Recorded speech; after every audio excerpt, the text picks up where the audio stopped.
Super 4-এ ভারতের বিপক্ষে লিটন দাসের ইনজুরির কারণে বাংলাদেশকে নামতে হলো নতুন অধিনায়ক নিয়ে। সবাই ভেবেছিল অভিজ্ঞ নুরুল হাসান সুহানী নেতৃত্ব দেবেন, কারণ ক্রিকেট পাড়ায় তিনি ক্যাপ্টেন ফ্যান্টাস্টিক হিসেবেই পরিচিত। বিপিএল, জিএসএল কিংবা ঘরোয়া লীগ যেখানে সুযোগ পেয়েছেন নেতৃত্বের ছাপ রেখেছেন। ব্যাট হাতে বহুবার দলকে টেনে তুলেছেন, আবার গ্লাভস হাতে ম্যাচ ঘুরিয়েও দিয়েছেন।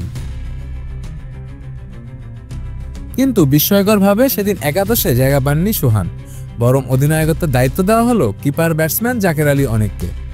অথচ জাকেরের নেতৃত্বের অভিজ্ঞতা নেই বললেই চলে।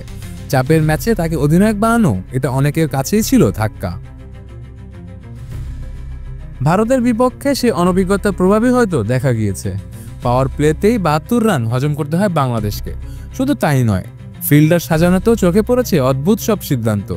ম্যাচ কন্ডিশন বা ব্যাটারকে রিড করার বদলে বোলার ব্যবহার ও ফিল্ডার সেটিং যেন ছিল একেবারে মুখস্থ পাঠের মতো।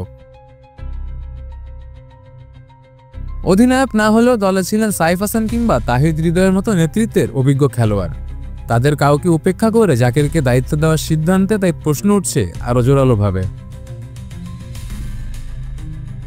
বাংলাদেশ লড়াই করেছে, কিন্তু নেতৃত্বের জায়গায় অভিজ্ঞতার অভাব হয়তো দলকে বাড়তি আত্মবিশ্বাস থেকে বঞ্চিত করেছে। সোহানকে বাদ দেওয়াটা তাই অনেকের চোখে বড় ভুল হিসেবেই ধরা দিচ্ছে। আবারও মনে করিয়ে দিল বাংলাদেশ ক্রিকেট ম্যানেজমেন্টের ভাবনা আর মাঠের বাস্তবতার মধ্যে কতটা ফারাক রয়ে গেছে। শেখ মেহেদী হাসান, ডি স্পোর্টস।